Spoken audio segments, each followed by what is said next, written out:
You are listening to the Gate 7 International Podcast, a podcast connecting Olympiacos fans from Melbourne to Baltimore, from London to Piraeus.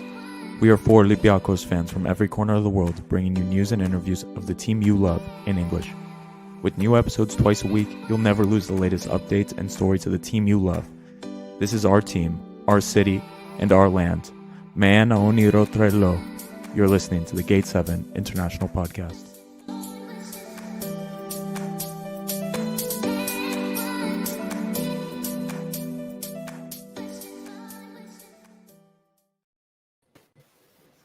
Hello. Good afternoon and good evening, everybody. This is the Gate 7 International Podcast. I'm here with Costa. We're going duos today, baby, in what was a pretty solid day before this result. Finished up a show I was binging on Netflix. So I felt like I got a lot done. Stopped a fire from engulfing my house. Costa, how about you? How was your weekend before this game? I was looking forward to the game. First match day of the Super League ends in some disappointment, which we're going to get into. I finished watching Casa de Papel in like a day and a half. I spent a night, watched 4 episodes. Anyone who watches it hasn't watched it yet, go to. It's a great show. At your behest, I have that locked in. That's going to be the next show I start. I'm pumped. I can't wait. And we have to apologize here to FM_Pano. Sorry, we had some little technical issues. Sorry, we're 4 minutes late. Sorry, buddy. But we're going to just jump right into it. Oh, loud. No one cares about TV. Oh, okay, God. All right, we're just going to get started. With chat already upset as it is. Guys, as far as some quick housekeeping, we got a lot of DMs this morning. I did on my personal. Some came in on the pod account asking about streaming options. Net TV Plus, which had all the games on Nova Sports last year, is still going on. They have all the Nova Sports channel. They also have Open TV available now. But the problem is they're still negotiating with Cosmote for the rest of the games for the other teams. They are actively negotiating. They said they will have them. It's just a question of when. So if you are thinking about Net TV Plus, just know they are working on it and they are planning on having all of them. So we'll keep an eye on that going forward. Check out nettvplus.gr and get some more information to see if it's something that you as a diaspora citizen want, so you can watch your favorite team play. It is available to literally everybody unless you're in Greece or Cyprus. Now, if you're in Australia, you have access to quite a lovely service called Pro TV. I don't know too much about that. It's something we were made aware of recently from one of our bloggers. So check that out if you are in Australia. Olympiacos DC unfortunately fell to Lynchburg 1-0 in a pretty tight contest. Neither side was really super dominant, but unfortunately an individual mistake did lead to Lynchburg's goal. We were looking at a revenge match. Lynchburg beat Olympiacos DC in the division finals last season. So we were hoping to get some revenge. Didn't happen. AHEPA. It is AHEPA season, guys. You want to help out the motherland. You want to volunteer, meet some Greeks, get involved. Go to check out AHEPA, www.ahepa.org. Find your local chapter and see how you can get involved. And lastly, we want to thank our sponsor, Piraeus International. Piraeus International is your one-stop shop for all of your international transshipping needs. Whether you're shipping olive oil, packages, cars, or relocating completely, Piraeus International is here to help. Freight forwarding service is available to almost any port around the world, whether North America, Europe, Africa, Asia, or Australia. Just contact our friends at 410-675-4696 or email to sales@piraeusintl.com. Well, there were a couple quick news items that happened before we jump into this Olympiacos game. The major one of which was the president that wasn't even president for 6 months resigned. Zagorakis stepped down as president of EPO in what kind of left all of us feeling means a lot of hopelessness for Greek football. Costa, how did you feel about this when you heard the news? Not surprised, to be honest. I talked about that a while ago and said that as long as Zagorakis didn't have support from an executive committee that was made up of people that could support him, people that know a thing or two about football, then his presidency was doomed to fail. Such is the case, and I don't really want to say much more about it. I don't want to say it's nailing the coffin for Greek football, but it's just yet another sucker punch. We feel like a boxer that's just being punched constantly. He's in the corner just waiting for a knockout blow. So I don't know where we go from here in terms of Epo. I think the blow was softened by the Ethniki win against Sweden, which gave us some joy. But it's crap. It's horrible news because. But yeah, it's expected. I'm not surprised. Yep. And then we've been hearing some unfortunate news as well. Nothing confirmed, of course, but kind of the same things you hear every year. Oh, Epo and the Super League are bankrupt. And Zagorakis kind of had his hands tied. He was getting frustrated. There was literally nothing he could do. He couldn't shake the bureaucracies. It really doesn't make you feel good. For the first time, we had a football person in there, despite whatever allegiances or whatever politics you believe goes on in the background with him. It was a football person there, somebody that we believed could get some things happen, whip some people into shape. Didn't happen. Anyway, we move on from that. It's unfortunate, but we're going to see what ends up happening. Before we jump into any of the results, whether it was Ethniki or Olympiacos, we did promise you guys a deep dive on Kinkue. We did a really quick one, mainly because he hasn't played senior football before coming here, so it's not really worth it going too much into it, and we'll touch on that briefly. Kinkue, center back that everyone knows we signed from the Inter Academy. Very big boy. 6'5", 195 centimeters, 78 kilos, 171 pounds. He's very lean. I don't want to say lean because he's a pretty built guy, but there's like no fat on him. I'm hoping that he can fill in a little bit more, because when I see somebody that's that tall, I want to see a little bit more muscle on there, especially in pro when he's going to be playing against men. He's going to need that in these physical contests. Sorry. He plays primarily as a center back, and in a center back pairing, he's playing on the right. He's right-footed, so it makes sense. In his over 2,000 minutes played last season, pass accuracy 91%. He doesn't send a lot wayward. I know a lot of people were concerned about him being a terrible passer of the ball, but he was fine to me. Very strong defensively, very physical, both defensively and in the air. 75% duels in the air, over 5 interceptions, 9 recoveries per 90. This guy is a big boy, and he's double the size of anybody that played in the academy. He was extremely dominant and untouchable. Positioning's fine, but we don't know how much of that will translate into the pro game. We like what we see, and we have good hope for him for the future, but we're not going to waste too much more time on it because, unfortunately, you have to see how he plays against men. So moving on, Costa, do we jump into the Olympiacos game first? Yeah, I think we could possibly come back to Kinkue. I think people want to talk about the game. Yeah.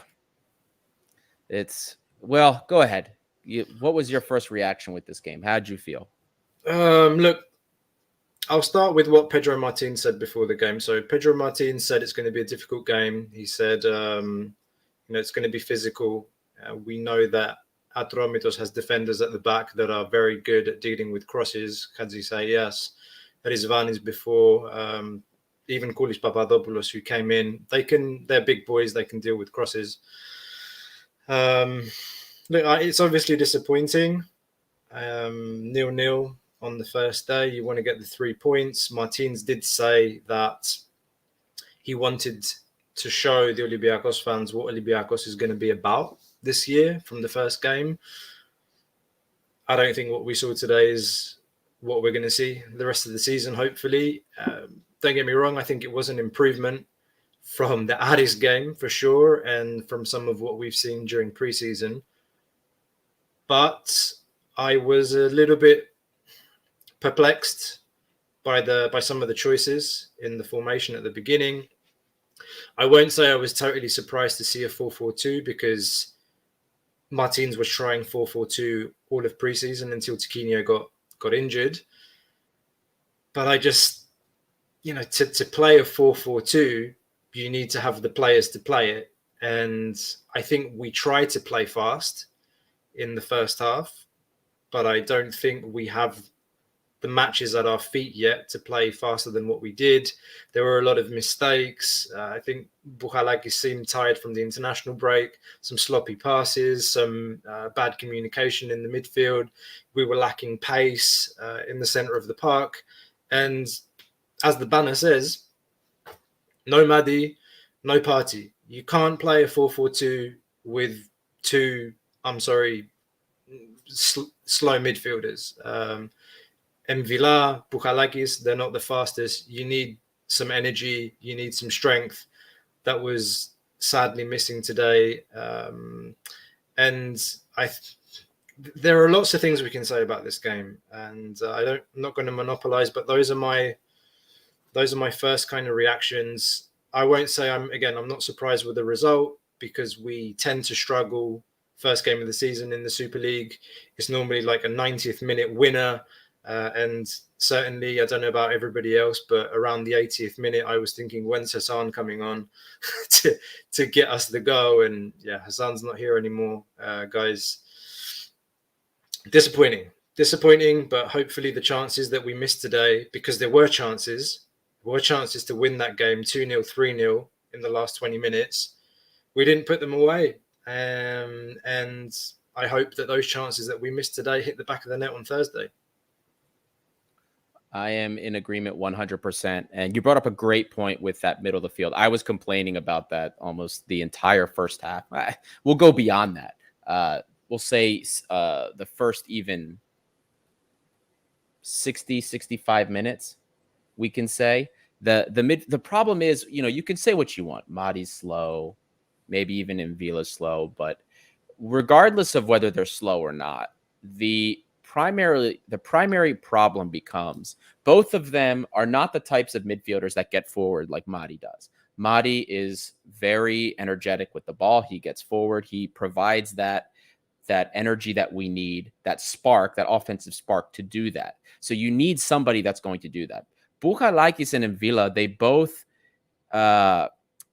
both kind of sit and operate the same way. They distribute. They're not going to really do much to take a lot of players on. They prefer to receive the ball and play the ball out from a deeper position. But then what happens? What happens when you rely on that and you have a gap between your two forwards? But nobody's there to connect them.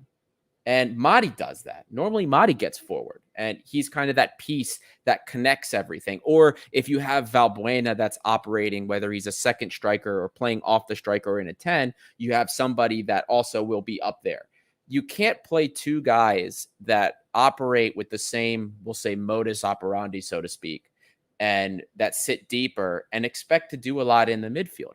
And then FM_Bonner brings up a really good point here. Masouras was missed too. Masouras is somebody that's been quite a good finisher for us from that wing position. And finishing today was god awful. It was terrible. And El Arabi was one of the worst transgressors of this because he had, how many times was he played through? Tiquinho twice, playing him through right in front of goal. And somehow he doesn't make it to those balls. He had plenty of time. He's not that slow. He looked like he was getting there, but it almost looked like he just stopped maybe a couple steps ahead of time and slowed it down a little bit. It was very frustrating. And like you said, Costa, it wasn't for a lack of chances. Guys, Nova Sports put some of the data up. 49 total attacks, and we converted breakthrough efficiency of over 50%. Over 50%. That is absurd. Absurd. 24 shots off of 49 attacks. That's probably the highest I think we've ever had in a game. And to not score? Come on, guys. I mean, this is ridiculous.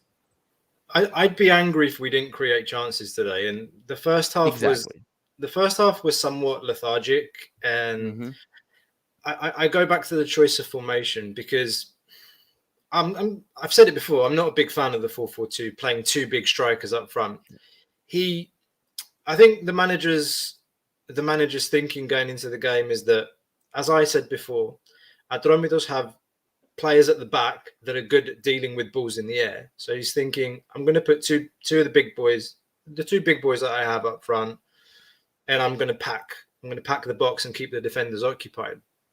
The problem is it took us too long in the first half to really get into any rhythm to create chances. So then when you start 4-4-2, there's not a lot you can do to change the game in the second half because you've already got two strikers up front. And then you've got Valbuena kind of playing everywhere because when you look at the team sheet, he starts on the left, but he's everywhere. And then you're left with Oleg having the entire flank to himself. And Oleg's very good defensively, and he had a couple of moments where he broke forward really well. But in terms of build-up, he's got awful.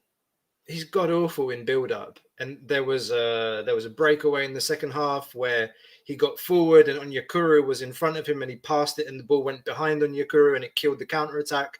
And that happened far too many times during today.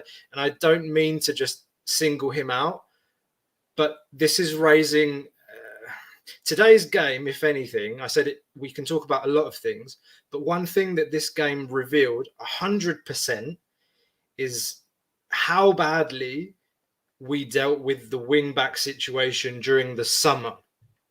So we were told Karbovnik is the left-back that we signed. He started on the right today. So first thing you see today is the two up front and Karbovnik starting on the right. So that today tells me that Pedro Martins doesn't take Lala into consideration. Lala is not considered as a starter in this team. And again, you see who's the sub that comes on for Karbovnik? Androutos. So Lala is third choice right back. Lala is third choice right back. So what's he doing on the squad? What is he doing on the squad?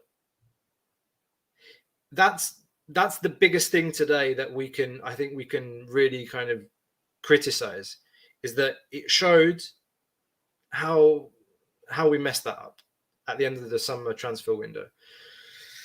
What do you think? Well, I agree with that take. I believe 100%, especially at the right back. Both. We'll even say both. Karbovnik was great, by the way. Karbovnik was great, by the way. I liked what I saw from him. Yeah. I definitely liked what I saw from him. And so there's a comment here we'll go on a brief tangent because there's a comment here. I see Twitter completely divided over this because the commentators thought Oleg was the best in the game today. I see a lot of people on Twitter saying Oleg was the best, but then I see a whole nother half, some of our own members included, that thought, Oleg was a disappointment. Now, there were a lot of good things, as you brought up, defensively speaking, from him. In some of those cases where him getting the ball forward and fighting off one and two people because no options were presenting himself. But then in some cases, he would make some pretty bad choices with the ball, like the counter in the second half where he did all the work to win the ball, sprint all the way up the field, only to take too long to make the decision on whether or not he was going to play Onyekuru on the left.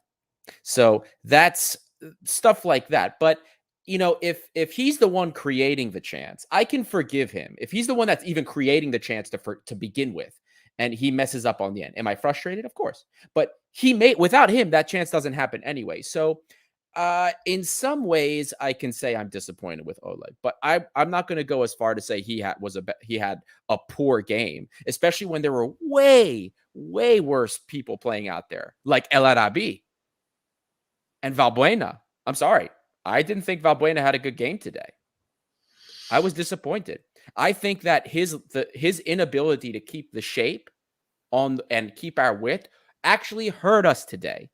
And because of his wandering, despite the fact that our midfield wasn't super mobile, and I think that's maybe why he did it. But I'm not going to put too much of the blame on Oleg. And to your point about us not adapting too quick, you are 100% right about that. One of the things that surprised me actually with Angel Lopes, I expected a higher press from him because of what he did with Volos last season. Last season, he had Volos playing up pretty high and pressing defenses pretty high. And I thought that was really interesting for a mid-table team to see. And I thought he was going to replicate that with Atromitos, but he didn't. But to his credit, he did kind of pack the midfield, which saw us get separate, like big separation between our midfield and our two strikers. We saw Tiquinho, we saw El Arabi getting isolated in some scenarios. So part of me wonders if maybe we're kind of coming back to like some of this like Martin's stubbornness, whether it's his inability to make substitutions fast, which today they actually came pretty quick. He halftime substitution for Rony Lopes, and for me, a 60-minute sub, was it 60 or 65th minute when he pulled Zagorakis off? For what we've seen from him is actually pretty early. But I know with a two-striker system, you're right, we can't really make a big adjustment unless we remove one of those strikers. But when you see play the 10, Valbuena should just play the 10. You're right. We lose the shape. Yeah. There's no shape. You give like I said, Karbovnik, I thought did a good job on the right hand side. I really like the fact that when he got the ball and he opened up his body, he was looking to go forward. He was looking to be positive, to become part of the build-up. And there was energy, there was pace. He looked faster. He was faster than everybody on the field. And I agree with what you said about Oleg. We all know what his strengths are and what his weaknesses are, what he needs to work on, what he's good at. Unfortunately, he's not Tsimikas, guys. There was one moment I remember. I can't remember if it was first half or second half. I think it was the first half. He got the ball on the left-hand side and he cut inside and he threw the ball forward and he ran onto it and it was positive and he thought, okay, come on. And then bad pass. It's like, oh, God. Yeah. So first half. That was first half. Yeah, it's frustrating, but again, like when you play that formation and you play with two inside forwards, because Rony Lopes isn't a guy that likes to stick on the wing. He likes to come inside as well. So he had both wing backs essentially just playing the touchline on either side. And then the midfield really packed in the center and no width to open them up. So I thought Valbuena did all right. He does what I expect of him at 36, 37, whatever his age is. But I've said it before. Labros said it before. We can't depend on the 37-year-old Valbuena. What are we going to do on Thursday? Is he going to play 90 minutes on Thursday? I don't want to see him on the wings anymore. I don't want to see him on the wings anymore. If he's going to play him at the 10 and give him a free role and let him roam. But don't do it to the detriment of the width and the pace and the shape of the team, that he takes that away when he's put on the wing. I hope we don't see that more this year. Yeah, I'm with you there. And I do want to clarify, it's not that I think our midfield played badly, because I just realized like our complaint that maybe the midfield was slow or the movement was lacking, that they played bad. I don't think that either Zagorakis or Envila played poorly. It's more so that their nature as players wasn't conducive to us playing more offensively or working the ball better because of the nature of how they play. I don't think any one of them did anything super egregious, but I just think playing the two of them together, we didn't get that forward momentum and we didn't have the ability to make link ups. When did you see our first link up? Well, 4 or 5 people actually touching the ball, playing through the middle. It happened towards the end of the game. Yeah. Towards the end of that first half, we had that like quick set before Kyriakos Papadopoulos pulled on El Arabi. It was like 4 quick passes, but that was the only time it happened in the first half. Second half was when we saw more of it. Now I have a question for you, Costa. that when Kunde came on, it was Kunde and Villa, and Rony Lopes came off for Onyekuru. Let's say we start the game. Those are the two changes. Rony Lopes is off, Onyekuru's on, Kunde's on, and Bukalakis is off. You think we see a different result? You think we see a goal in that first half? More positive movement forward? I'm not sure, because I still think the problem is the shape. And I talked about Valbuena playing that role and just roaming. We don't have the shape, and yeah, you don't have. You need to have that option coming off the bench to fill the box. And I feel that if it was Kunde for Bukalakis, I'm not sure. Like, Kunde has also got this body type that, you know, he needs, I think, some time to get into the game, to find rhythm. And I'm not sure it would have changed much, to be honest. And the reason I bring that up, and I will preface this by saying, of course, when he came on, the other team is tired. So his fresh legs and, of course, his ridiculous stamina as is sees him getting more space, and it's probably a little easier for him to get the ball and run forward. But we didn't see that from either Jan and Villa in the first half or Bukalakis. And we know it's something that Kunde does. Now, I'm not saying he does it the same way that Madi will do it, but I just kept thinking of those instances where he would get the ball the second he came on, getting forward, taking his space, not just sitting and waiting. Oh, who am I going to pass to before anything happens? No, Kunde is going to do that more often than Bukalakis does. That's the only reason I thought of it. Bukalakis was poor today. He was poor. Like, there was too many moments in the first half, in particular, where there was miscommunication. There was like a ball that was coming towards him, and then he left it because there's somebody else got in the way, or there was a bad pass. Those are the types of bad passes or miscommunications that lead to goals in Europe. Yep, that's what we saw from Bukalakis today.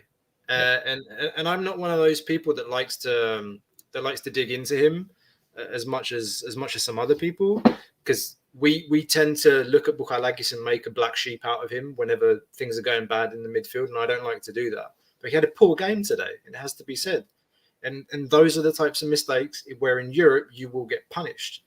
So, Madi Camara, I hope you're fit for Thursday, because, my God, we need him back in the midfield. Zafiro 05. This game felt like the Lamia game in the Cup 3 years ago.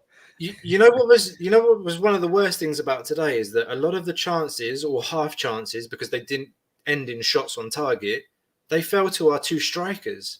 Yeah, there was the one in the first half, Tiquinho to El Arabi, which Tiquinho's near the penalty spot, and the ball's near the corner flag, and he makes a run. He outmuscles the player, puts in a wonderful pass like along the ground, and all El Arabi has to do is stick his foot in, and it's a goal. And nothing happens. I think that was the 29th minute.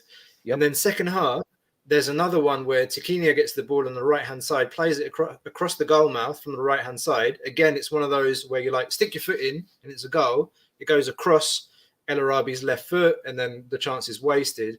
And then the other one is, I think it's a 1-2 on the left side where Mvila or Kunde plays it into Onyekuru.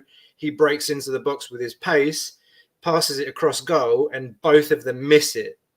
And then Androutos gets the ball on the right-hand side, and it's blocked.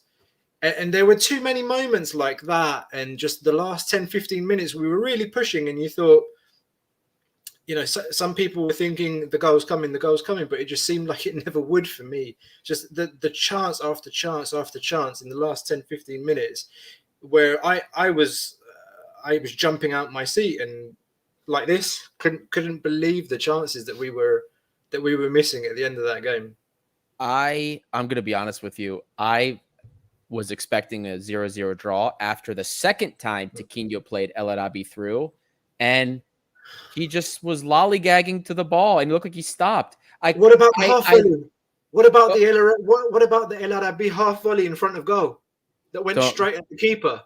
Yep. At that point, I was like, "This is just going to be that game. It's going to be one of those games." One of those days. Yeah, it's going to be one of those days. One of those games that we used to lambast Hassan for. He would just slide for that into the net, like for a laugh. Crazy. Now, I wanted to ask you another question because we have been complaining. We talked about how the Karbovnik, playing on right back when supposedly he was brought in for left back, the frustration and how we messed up the right back situation. But were the fullbacks the problem today, in your opinion?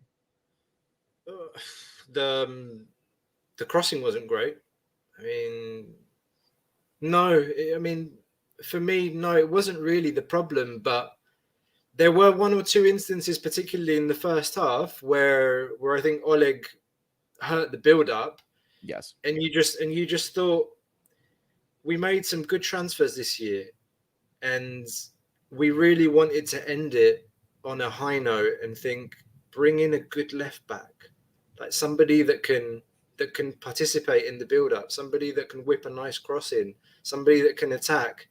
So yeah, maybe the wing backs weren't the problem today, or they weren't the biggest problem, but I still think that was a missed opportunity for this team to do some special things this year, that we didn't get a left back.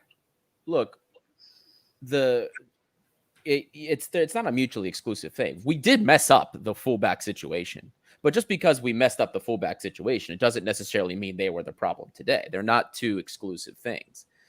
One can still happen and the other can still be true. The thing for me is when I see how many opportunities we created, and the majority of them are within the penalty area. This is the caveat for me. If we hadn't been making a lot of opportunities, or they were from outside, let's say, the penalty area, too many shots more than 25 meters or so, that's when I start to worry about our breakthrough, which is a worry we had in the preseason and the friendlies, and even in the qualifiers. We weren't seeming to make a lot of those opportunities in the box, not a lot of scoring opportunities at all, for that matter. And the data we had shared with everybody supported that. But today's problem was different. We had an overwhelming amount of opportunities. Hell, we had over a dozen within the penalty area. There's not many games that we can point to where that's the case. So then the problem becomes something else. Why can't we finish them? And that, to me, was the problem today, was the finishing. Not that I disagree that we had a slow start, because in the first half, if we played in the first half how we played in the second half, especially the last 25 minutes of the second half, I think we win this game. But you can't have that many opportunities and finish none of them. It's unacceptable. It's unacceptable. And again, not that I'm being an apologist, because I still don't think the team looked great today overall. I'm just being realistic about what we should be upset about. And for me, that's the finishing, because that was the main problem today. I don't know if you share that opinion or not. Look, I think we've been saying for a long time now that we need to give the team some time to gel. It's been a strange summer, and the problems keep coming.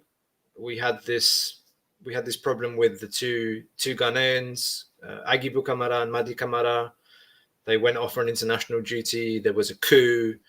We didn't know if they were going to come back. Vaclik getting injured before the game, and Villa getting a knock in training, and everything that happened this summer. And I've been one of those people saying, okay, give them time. I give them the benefit of the doubt. I said at the beginning that it wasn't great today, but it was an improvement from what we'd seen in the last friendly for sure, which was god awful. Yep. But what I worry about is that Martins still looks to be experimenting and trying things, and he doesn't have a settled idea on what is his starting 11. We've started the season and he doesn't know what his starting 11 is. He doesn't know if he wants to play 4-4-2. He doesn't know if he wants to play 4-3-3. He doesn't know what his best formation is. He doesn't. This team doesn't have an identity. It's still trying to find its identity.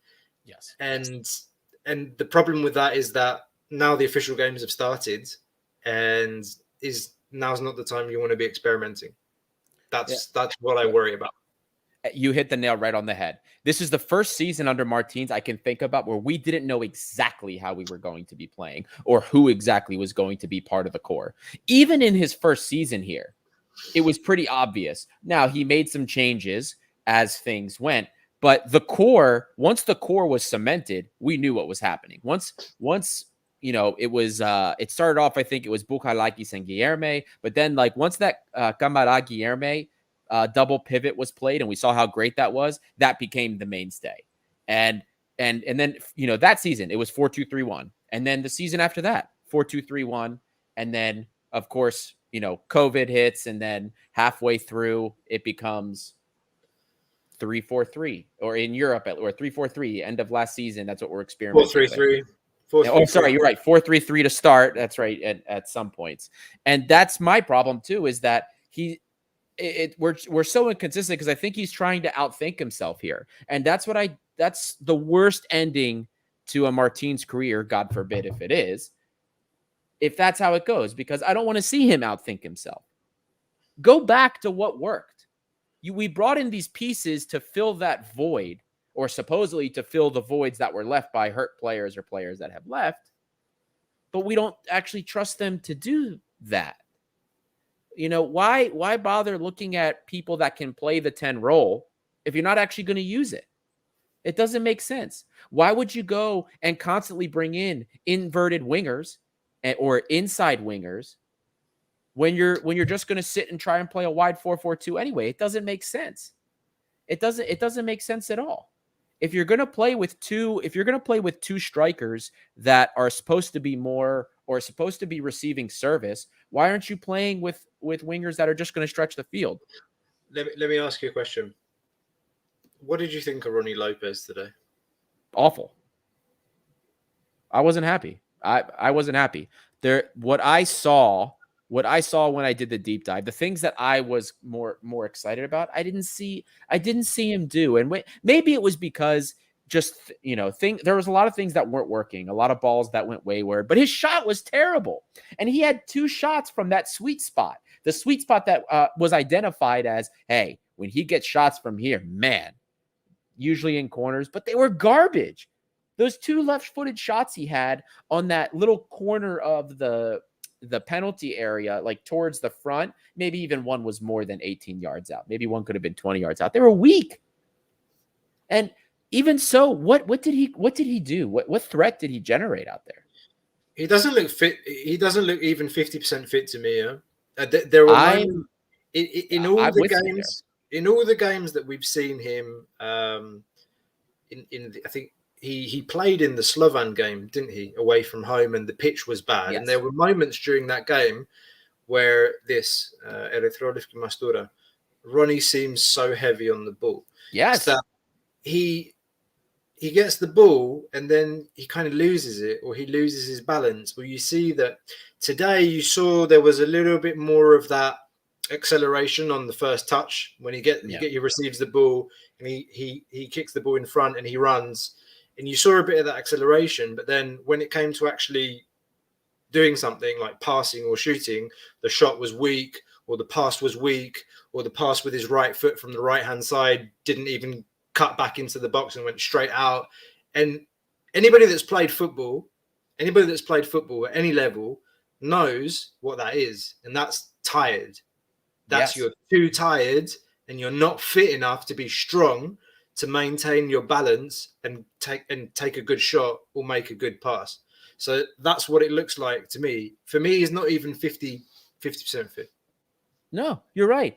I watched 130 different dribbles of this guy on the deep dive, and the touch was way different. Way more, I should say, agile. Did you see somebody that looked very agile on the ball today? The turn looked a little slow. And that's what the problem is. I'm a little worried about that, especially if he came to us not fit. I'm a little worried. But what about the other winger? What did you think about Onyekuru today when he came? I thought he was better. I thought he offered something more than Rony Lopes did. He was positive. You lost him for kind of some moments during the game.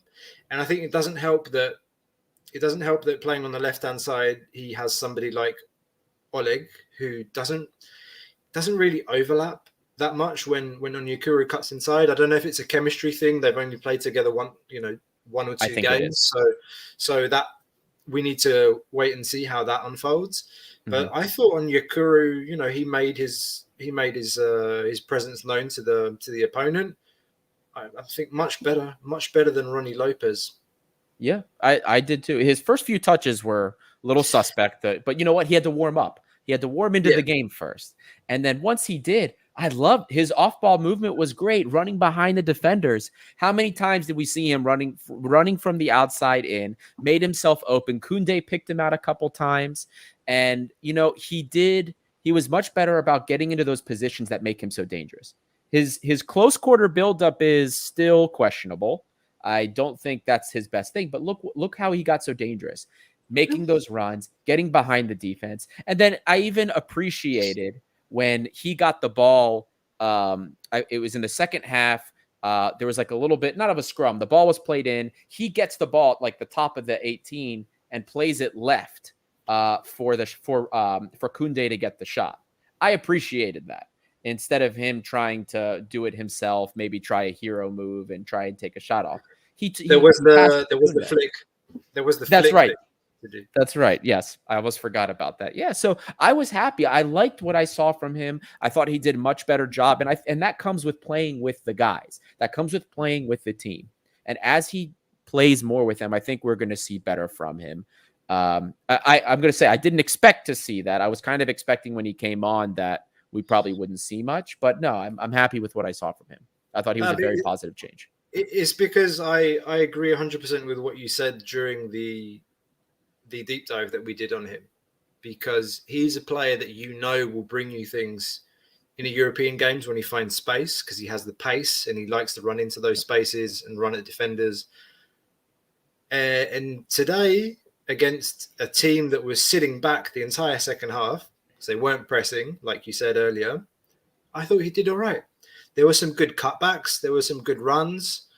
Again, another thing that worried me, though, and this goes back to the manager, he had two strikers on, and he was asking Onyekuru to become a second or a third striker, because we already had two strikers on. So he was asking Onyekuru to make himself present in the box. Then, I don't know if you noticed, but around the 80th, 82nd minute, he had Cisse on the touchline. He was like, become a striker as well. And this goes back to what you said about the manager overthinking, not really having his ideas clear of what how he wants to set the team up. That worries me. He needs to settle. He needs to settle on what his team is and find this team's identity, because right now we don't have one. Yeah.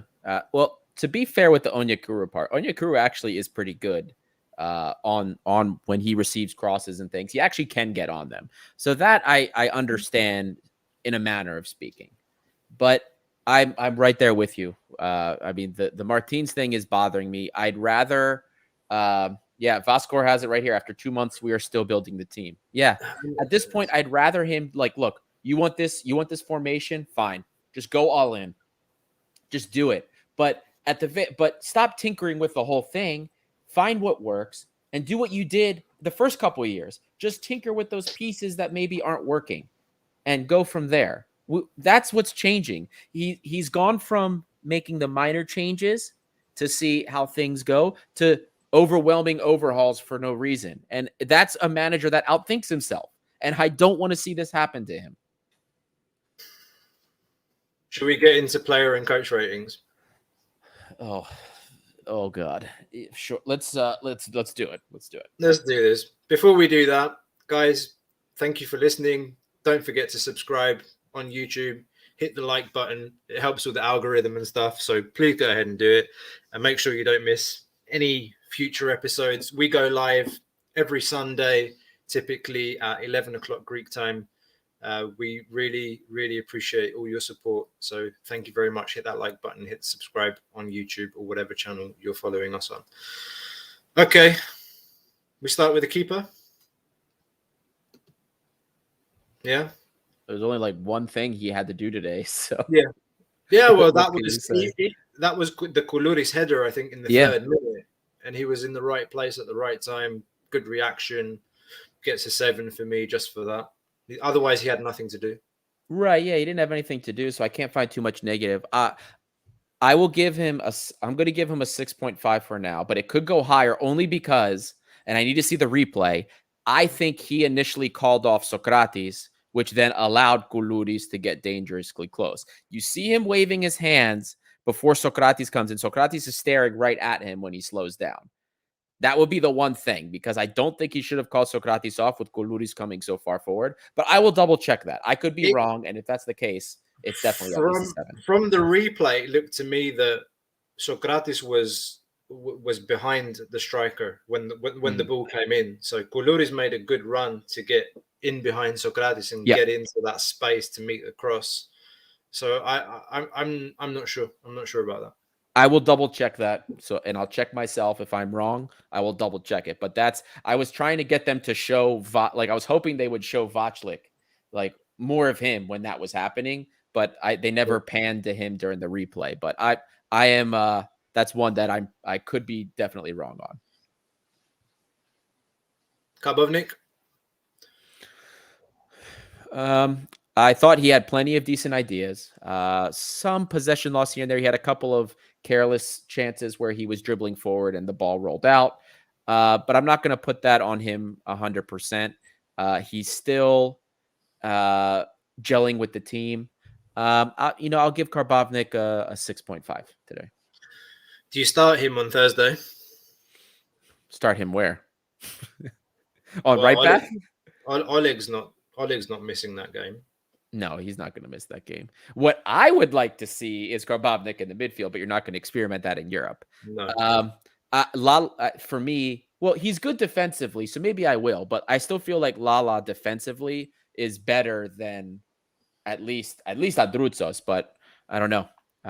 You know what? Maybe, I'll say, we start Karbovnik Friday or Thursday. Sorry. For me, he was one of our better players today. Like, he was lively. I think I give him a 7. I think I'll give him a 7. Yep. Oleg? You know what? For the effort, some of his defensive work, the execution was poor, but I think the positives outweigh the negatives. And I'm going to give him a 7. Okay. I'm going to give Oleg a 7. I know Lambro's not going to like that because Lambro was pooping on him, but I can't wait to see what the stats are, because if they're more overwhelmingly positive, I am 100% calling Lambro out on the pod account. I will do that 100%. But I'm giving him a 7 because I think the positives outweigh the negatives for me. Socrates Cisse, should we give him a joint rating? Well, what about you to give your Oleg? It's the same. It's like a 6.5 because I thought overall I like Karbovnik more, so I'll give him a 6.5, not a 7. That's fair. The centre-backs? What about the centre-backs? Center back. So I thought Socrates did well in particular, except when, Koulouris got ahead of him on that. Yeah. Cisse also I thought did well, but Cisse had a couple of those Cisse mistakes, which worried me. Now, they weren't in super dangerous areas on most of the occasions. But, if we're grading the pair as a collective, I'd give them about a 6.5 as a pair. Maybe I would give Socrates. When the other team only has like a couple of opportunities, how much can you say? It's about their distribution at that point. Some of the Cisse long balls were annoying. So maybe I give Socrates a 7, and I'll give Cisse, I can't decide 6 or 6.5. We'll say 6.5. I'll give them a 6.5 Football Manager average starting point. Yeah, the collective. There you go. Bouchalakis, 5 for me. Yeah, I thought he had a full game. Not really. Yeah. I think we don't need to say much more. No. I think it's a 5 game. Yep. Jan and Villa. So I don't like with him and Bouchalakis, I think we needed somebody more dynamic forward, but he does his job. You know what I mean? He did his job and he did it well. So I don't want to negate him too much because he can't do like necessarily what we needed, because he just still did some great things. 7. You know what? 7.5 for Mvila. I give him a 7. I don't think anyone deserves a 7.5 today. I think if anybody did for me, it was Mvila, but that's I don't know. We'll see. I also have bias towards the deeper midfielders. I say that. So, and I thought that he did well with what he could do, we'll say. Yeah. But if you're a scouter looking at the team and you're thinking, okay, how am I gonna stop this team and who's making them tick, at least today? Yeah. Anything positive that started out of the back was coming from his feet. Exactly. And, like you said, he did what you expected him to do. So it's a solid 7 for me. Yeah. Rony, Lopes 3. And I think 3 is generous, to be honest with you. Yeah, I give him a 4 because it's bad. I hope he put some time in the gym. He needs to. Clearly needs rhythm. Clearly needs to do a bit of extra work in training. So I'd be shocked. I'd be shocked to see him feature even on Thursday. I would be shocked. That's fair. Who else have we? Well, Valbuena. I'm just going to say average 6.5. I'm gonna do 6. I wasn't overly impressed with him today. I'm sorry. No, I gave him a 6. But he wasn't the worst, maybe, but yeah, 6. I'll give him a 6. El Arabi, not Kav Arabi today. Well, he did have that one nice little like roll the ball back and then played it behind his foot. Drew that. That's like the one cool thing he did, making the Atromitos player look silly. But maybe I give him a point for that when I normally would have given him a 3. So maybe he gets a 4 because of that. But just dog shit for me today. This is an interesting take. El Arabi and Tiquinho cannot play together, says Vasco. They don't match. This is more than obvious now. I think they try to, because the thing is, you can say that they don't match because they've both got, big build, and normally you like to see little and large up front, like Mitroglou Saviola 4-4-2, yeah. But I think people go too quickly to this conclusion that they don't work together because they're big.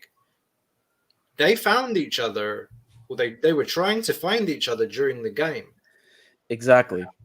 So that's my thing. So if they weren't linking up at all, I would have said, yeah, you're right, they can't play together. But this isn't the case of like Hassan and Kuipers, or in some cases like Hassan and El Arabi. These guys were fine, or at the very least, Tiquinho was finding El Arabi. Maybe not the other way around, but there was something there. It's just the finishing product wasn't. Yeah, I mean that's how I see that. So I think they are compatible because there were some positive signs. The movement was there. There was there, right? We could see the step before the goal was there, so to speak. The creation was there, but it's just that end product wasn't. So I'm not going to say that just yet. Saying that, what did you give El Arabi? 4. 4. Well, he got +1. I was going to give him 3, but +1 for that cute little dribble, which drew that foul. I give him a 5. And I give Tiquinho a 6. 6 for Tiquinho as well. I can't fault him for having a couple of good balls. And remember, it was he was busting his ass on some of those presses. So I'll give him for that effort as well. Who do we miss? Onyekuru? Onyekuru for a sub appearance. I think we give him a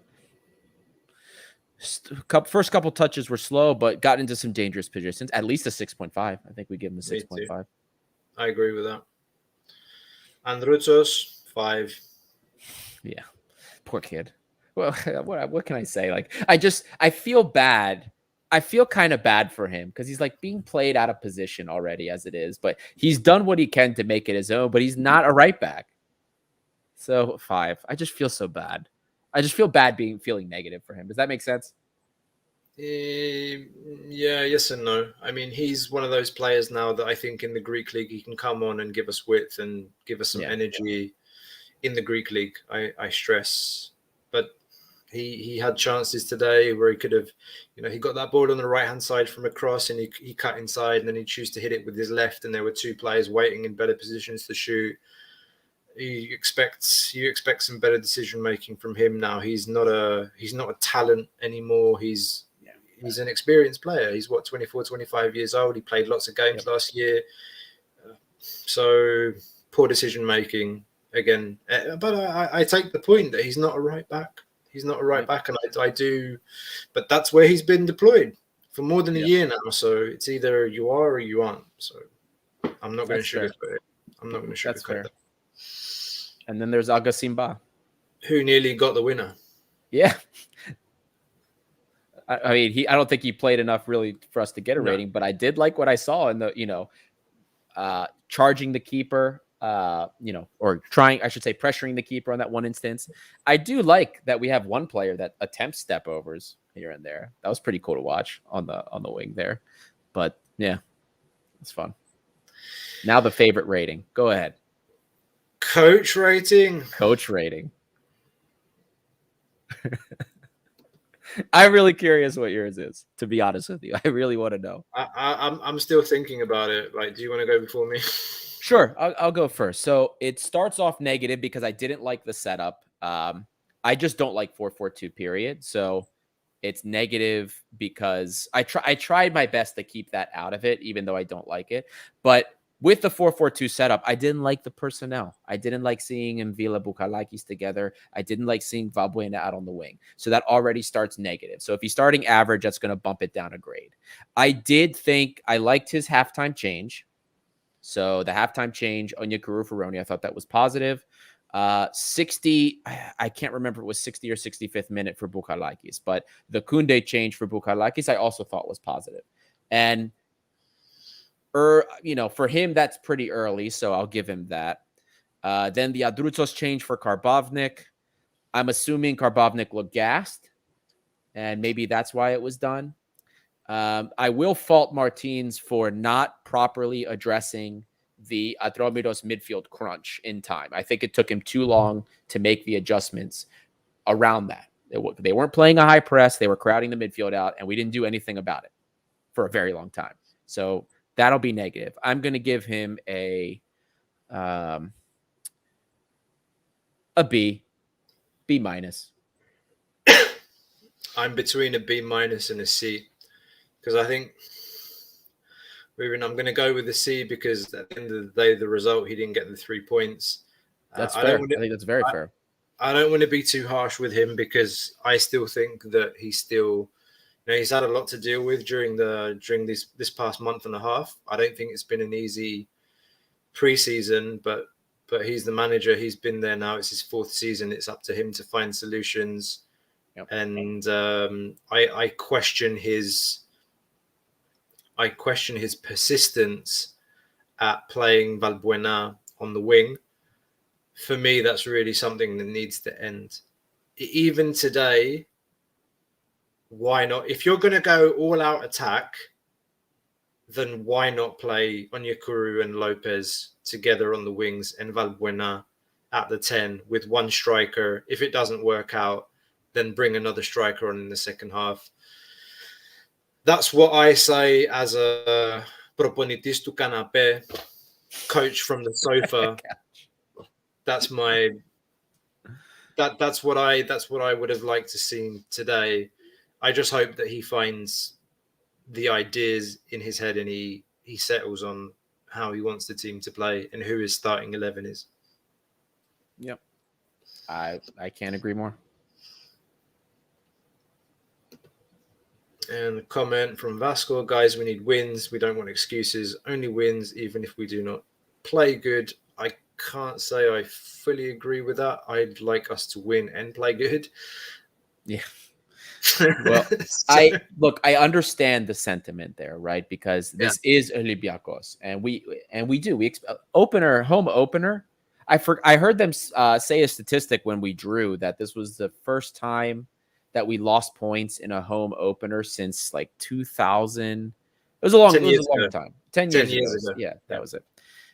So that was against Iraklis. That was against yeah. Iraklis when I think it was just after Mitroglou missed the penalty at Anorthosiou, that first Valverde year, if I'm not mistaken. Anyway. Yeah, so it sucks. And yes, you expect that in some games like this, if you have the quality, even when you're not playing well, you still get the win. So I do understand that from that perspective. But for me, if as long as I see that certain positives there are, certain patterns are there, I can accept lost points if I know that things are going in the right direction. So in this case, for example, a positive is that one of the patterns I was worried about was our complete lack of creativity in the summer. There was some today. I mean, you can't say there isn't when you have 49 attacks, 24 chances from that. It looked better. It looked better against a team that does play really compact and that sits behind the ball. Right. There was the movement was a bit better. It was a bit more lively, but it's especially just not in the second half. Right. It's not exactly. There. Exactly. And that brings me to my question. How are you feeling going into the game on Thursday? Not good. I'm going to be honest with you. I'm not feeling good. I hope that's clear, because I know that's like some people will get upset that I look more positively on certain things, or maybe I'm less pessimistic, but I am not feeling good about it. Just because I'm trying to look at things from a more, we'll say, level standpoint doesn't mean I'm oblivious to what the reality is. And I'm not feeling good about Antwerp because we don't put some of those chances. We're not going to, first of all, I don't think have 70% possession or dominate the game all game. We're going to have more stress on us. They're going to be able to finish chances that they get better than Atromitos will.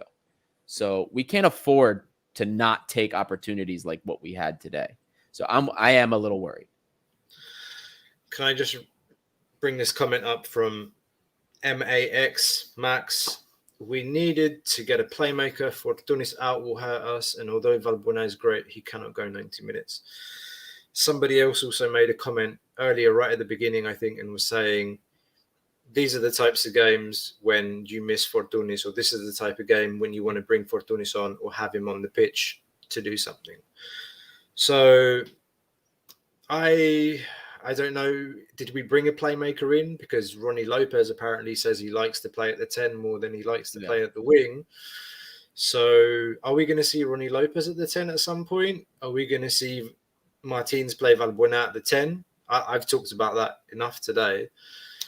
So Fortunis is out, guys. We're going to have to live with that. And Fortunis is wearing the 53, or I don't know what number he's going to wear, but I don't want to talk about that. My take on this is, look, I always think when you bring Fortunis in, he makes you better. I will always believe that. In this case, I don't know how much better it would have been. First half, 100%. I think first half, 100%, he makes first half better. But when you already have almost 50 attacks and you're converting 50% of those, is it that you don't have a play? Is it that you're not making plays, I should say? Like that's my point. You don't have a player that can penetrate to take the ball and run at three people and then make a nice pass or cross, right? Take a shot. And I get that. And I get that. I get that. Not a Fortunis that's just come back from injury, but Fortunis like Fortunis that we know. So like Fortunis that we know what he's capable of comes on and changes that game. Yeah. No question. No question. Yeah. I always agree he does. I'm just saying the degree of change is capped a little bit, because in a game that we're already making a shit ton of chances, it's about, will he make chances that are at least higher quality than the ones that you get? And I think that is true. I do think that is true. But when you're making as many chances and converting as many, I think it's probably about 50-50 if we do win it with him in there. Okay. Well, just to finish up on Antwerp, we're looking to do a preview before that. So let you guys know that. Subscribe to the channel and you will not miss the preview coming up ahead of the Antwerp game. So hit the subscribe button, guys, if you haven't done so already. Antwerp played Eupen today in the Belgian league. They won 1-0. I think it was yesterday, sorry. Apparently they didn't play very well. They just about scraped a 1-0 victory. Their defense is very, very shoddy. I keep hearing this from lots of people here in Belgium. So I think there are going to be goals. I think there are going to be goals on Thursday, and I think it's going to be a rodeo game. I think it could be one of those games where we'll see 4 or 5 goals. So I don't know if we'll win 2-1, 3-2, or yeah, I think there are going to be a lot of goals on Thursday. That's my prediction. I don't know if my heart needs something like that right now. I could go without the first game. The fans at Karaiskaki want some excitement. What can I say? Oh yeah, that's true. That's true. Maybe they do. I'm not ready for that kind of excitement this week. I would prefer a nice, peaceful, maybe 2-0. If we're asking for things here, of course that will probably never happen. But before we close everything up here, the Ethniki Win pulled out a surprise win against Sweden. Very surprised to me, at least. I wasn't expecting it at all, and it doesn't change too much for me with my outlook. But at least it's still a fighting chance. Were you surprised with what you saw? It was one of those atmospheres going into the game. Everything was really negative, and I think the surrounding atmosphere it kind of gave some life to the team, and some footballing ego was on display. I think during that game, I think we got lucky a couple of times because Sweden had that chance to hit the post quite early on in the game, and then I didn't watch all the game, to be honest, but I'm happy we won. I don't know if it means that we're in with a fighting chance of qualifying, but if anything, I think the game against Sweden and the win, for me, it means nothing because we drew with Kosovo. So It kind of makes that Kosovo loss. It wasn't a loss, it was a draw, but it's like a loss. The win makes the Kosovo draw more like a loss than it was already. So that's how I see it. Yeah, I feel that. Even though I thought that I actually saw the players play with some passion, and I thought the ball movement was a little bit more positive. I think in some ways we kind of caught Sweden. I think they expected the game to be a little bit easier than it was in some respects, but I also think we got a little lucky because we put some of the data out there as it populated. Sweden's XG was 2.7. They had, even though we had our chances, don't get me wrong, our XG was 2.2, but they had a couple more chances than we did, and that they were unlucky not to convert. The Clayson chance, not just obviously the crossbar one, but the one that he had in the second half around like the 67th minute. Isak, Kulusevski, they all, and then, don't forget Forsberg in extra time had a pretty dangerous opportunity. So, and again, not to take away from us, but, they had their opportunities, and our defense was a little bit shakier than I think we're used to as Greeks. So I am still concerned. I am happy. We have a fighting chance. Look, at least the win keeps us with a fighting chance, but people have to remember, we have to beat Georgia. So in October, when those games come around, we have to beat Georgia. No ifs, ands, or buts. Then, even if we beat Sweden again, let's say we're lucky enough to beat Sweden in Sweden, okay? They will be level on points with them, but they will have the tiebreaker, assuming we're able to beat Georgia by a significant amount. But they will still have us in a tiebreaker. And then at that point, it's ours to lose. We're going to have to try and nab points from Spain and then win out because they'll have the goal differential. But it's not easy, even if we do win both games in October. Just to be clear. I have a closing question for you on the Ethniki. If Giannoulis was fit, would he have started instead of Tsimikas? I don't think that's in doubt, to be honest with you. Yeah, I mean, is that a real question? Because every time, no, just putting it out there. I'm just putting it out there. I believe he probably would have. Yeah, I wouldn't have surprised me at all. And Tsimikas had a great game, and I was pissed off to see that he didn't get selected for Liverpool today. But anyway, yeah, me too. But that's a different thing. Anyway, Thank you everyone for listening, especially if you made it this far. A pretty long episode for you guys today. I hope you enjoyed it. Thank you everyone for joining us. Don't forget to like, subscribe, follow on all of our channels. We're trying to do as much as we can to put more content out there. We have more ideas, more things coming to you guys. And also, don't forget, we tweeted out today, posted on social media. If you want to write about Olympiacos, DM us. Send us something. Send us a sample. If you want to write about Olympiacos, we want to accept everybody that wants to contribute. If you want to continue to foster this community that has been started, please become a part of it. So send us a DM if you're interested. DM us on any one of our platforms that we're on, or personals. Either one, doesn't matter. The only thing we'll ask is for you to send us a sample as well. But please join us, become a part of the journey. And thank you everyone again for listening. This is Gate 7 International. We'll see you later this week. Yeah,